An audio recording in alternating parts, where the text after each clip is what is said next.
अस्सलाम वालेकुम। अभी जो हमारा एल्गोरिथम है वो प्रायोरिटी शेड्यूलिंग एल्गोरिथम, ठीक है। इसके दो मोड्स हो सकते हैं, प्रीएम्प्टिव भी हो सकते हैं, नॉन प्रीएम्प्टिव भी हो सकते हैं, लेकिन अभी जो हम करेंगे वो कौन सा होगा, नॉन प्रीएम्प्टिव। इसके हम अभी दो एग्जांपल्स देखेंगे और प्रीएम्प्टिव के हम एक एग्जांपल देखेंगे, ठीक हो गया। अब इसमें क्या होगा, एक आपके पास प्रायोरिटी का एक कॉलम गिवन होगा, ठीक है। प्रायोरिटी शेड्यूलिंग एल्गोरिथम में आप लोगों के पास एक प्रायोरिटी का कॉलम भी गिवन होगा। अब आप लोगों ने ये देखना है कि प्रायोरिटी, अब इसमें दो ऑप्शन हो सकते हैं आपके पास। या तो आप लोग ये देखोगे कि जो बड़ा नंबर है वो डिफाइन कर रहा है कि आपकी प्रायोरिटी सबसे ज़्यादा हाई है, ठीक है। या तो आप लोग ये कह सकते हो कि जो सबसे कम वाला नंबर होगा वो उसका मतलब होगा कि उसकी प्रायोरिटी हाई है। इसके दो तरीके हो सकते हैं, ठीक है।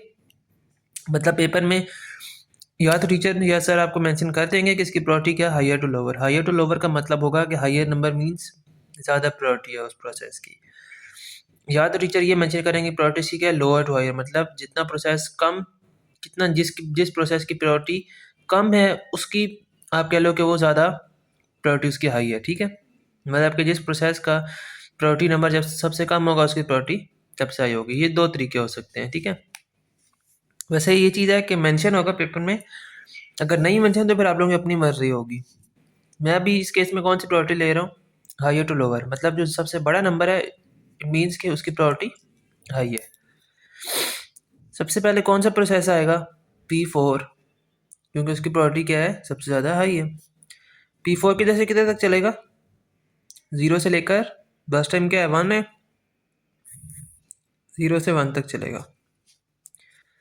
उसके बाद कौन सा प्रायोरिटी, उसके बाद हाईएस्ट प्रायोरिटी किसकी है, 4। P3 की प्रायोरिटी सबसे ज़्यादा हाई है, तो कितना चलेगा वो, 2 तक।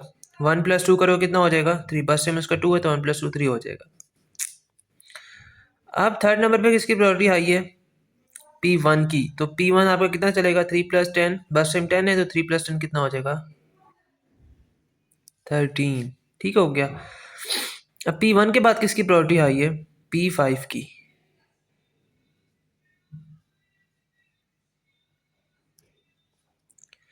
P5 आपका कितना चलेगा, 13 + 5 कितना हो जाएगा, 18। P5 के बाद किसकी प्रायोरिटी सबसे ज़्यादा हाई है आपके पास, P2 की। P2 का बस टाइम कितना है, 1, तो 18 + 1 कितना हो जाएगा, 19। ये आप लोगों के पास इसका बन गया गैंट चार्ट। ये हमने किस प्रायोरिटी के हिसाब से किया है, हायर टू लोअर, मतलब जो ज़्यादा बड़ा नंबर था उसका मतलब था बड़ी प्रॉपर्टी, मतलब उसके हम कह लो कि प्रायोरिटी ज़्यादा है। अब अगर मैं ये कहूँ कि आप लोग दूसरा तरीके का करें कि प्रायोरिटी में मतलब जितना लोअर नंबर है उसका मतलब है उसकी प्रायोरिटी हाई है, तो फिर कैसे बनेगा, फिर आपके पास बनेगा जी, कौन सा आएगा आपके पास, P2 सबसे पहले आएगा, फिर P5 आएगा, फिर P1 आएगा, फिर P3 आएगा और फिर P4 आएगा, अगर मैं प्रायोरिटी लोअर टू हायर के हिसाब से चलूँ लेके, ठीक है।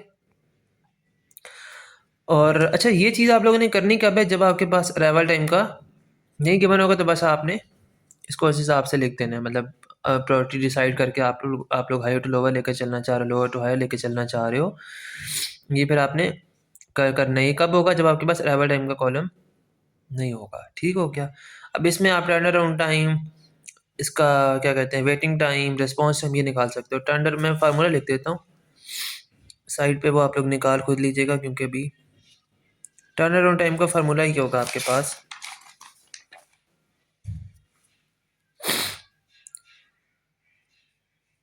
Completion time minus arrival time, और वेटिंग टाइम का turn around time minus burst time, ठीक हो गया। कंप्लीशन टाइम क्या है, P1 का कंप्लीशन टाइम 13 है, P2 का कंप्लीशन टाइम 19 है, P5 का कंप्लीशन टाइम क्या है आपके पास 18, P4 का 1, तो माइनस अराइवल टाइम 0 होगा सारों का। अराइवल टाइम नहीं गिवन तो इसका मतलब अराइवल टाइम इसका आपने सारों का 0 ले लेना है। जैसे मैं P3 का निकालूँ, अगर